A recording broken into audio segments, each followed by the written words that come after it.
Hi guys, welcome to your first bioinformatics homework assignment. This assignment and the next 2 weeks are all based on enzymes that are put into laundry detergent to make your clothes cleaner. Now you should have already seen a video that talks about detergents, how they work, and the role that enzymes play in stain removal.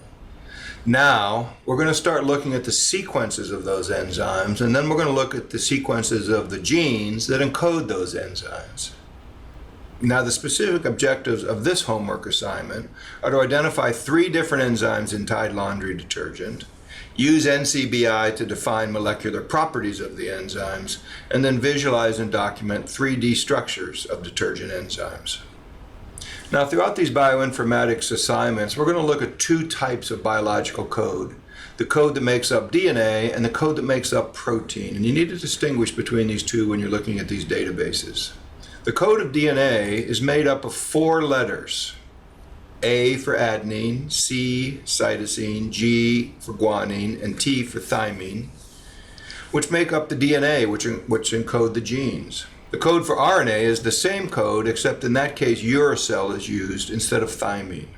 Now the code of proteins is made up of 20 letters, which are represented by 20 amino acids that comprise the proteins. And remember that an enzyme is just a type of protein that catalyzes a metabolic function. In most bioinformatics outputs, the amino acids will be represented by the single letter code.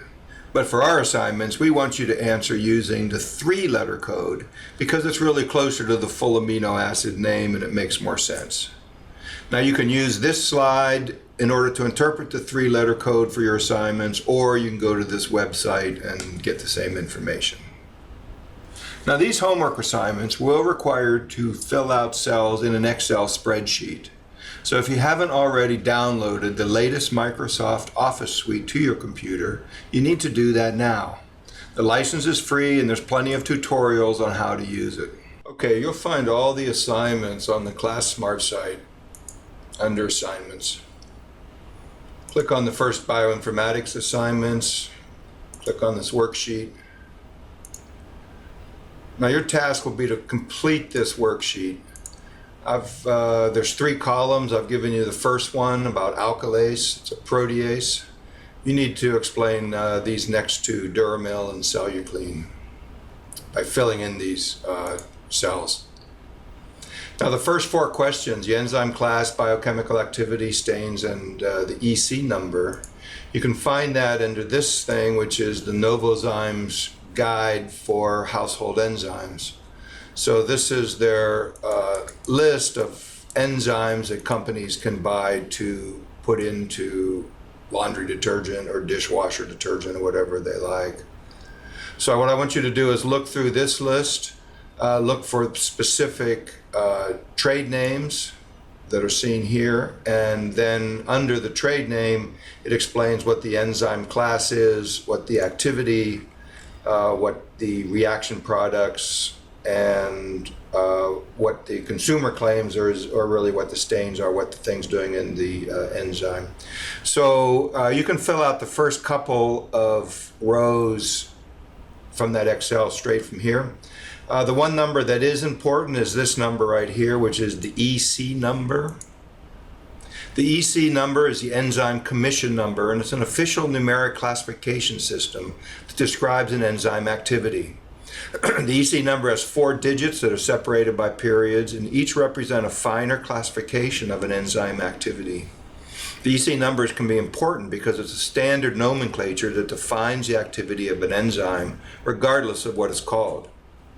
Now, once we know something about the enzyme activity, we can learn more about its molecular structure by going to the National Center for Biotechnology Information, or NCBI. NCBI is a nationally supported center that houses many important biological databases, such as GenBank, PubMed, and also a host of bioinformatics tools that you can use to mine the data that's presented in these large genome databases. Now there's a lot of information at NCBI, and this course will only cover just a small fraction of those. So feel free to explore these on your own. Now if you type a search term into the search box, I'll try protease, NCBI will by default look at all 35 databases that are housed at NCBI. Now let's just go back to the home base and let's search for one of the terms in the homework assignment. So search for the terms that I've given you in bold here. If we search for the accession, this is an accession of a protein. So we'll put this number in the search box, but we're particularly going to search the protein database.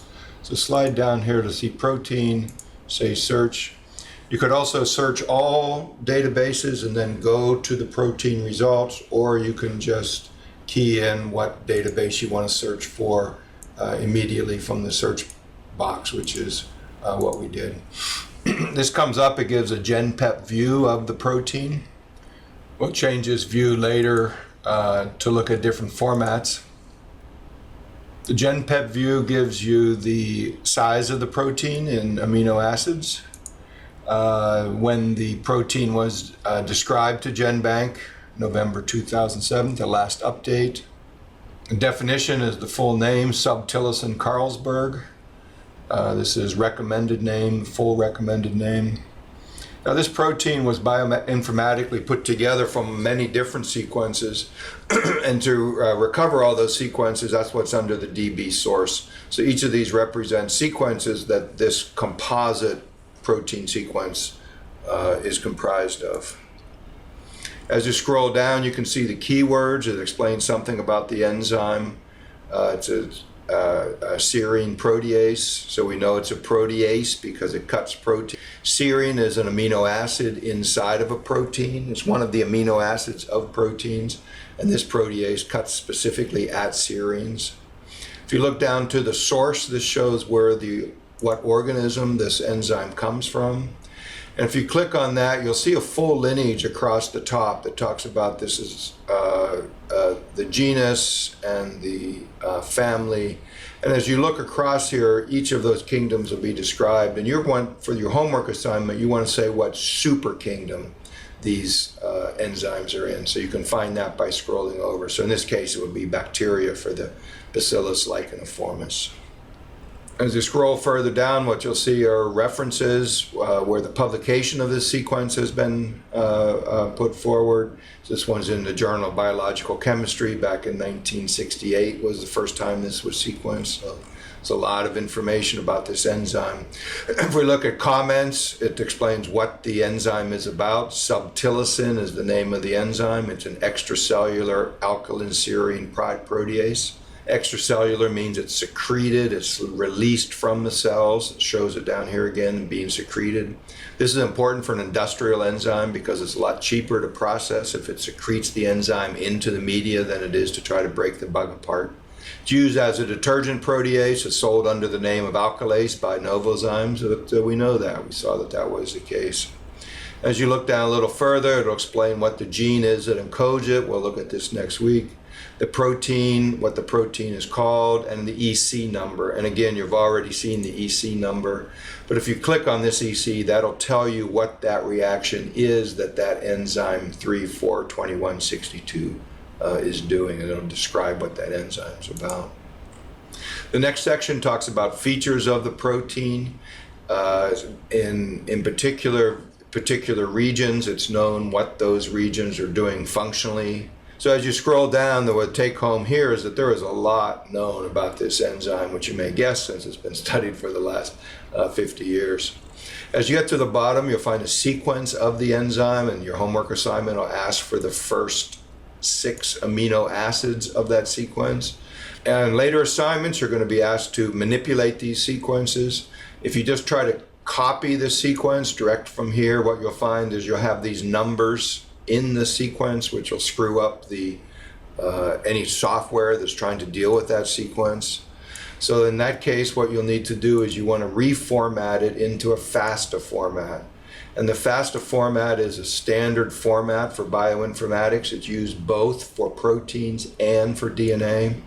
And it consists of this greater than sign followed by a descriptor of the enzyme or the gene, followed by just the letters, the genetic code of that protein or gene.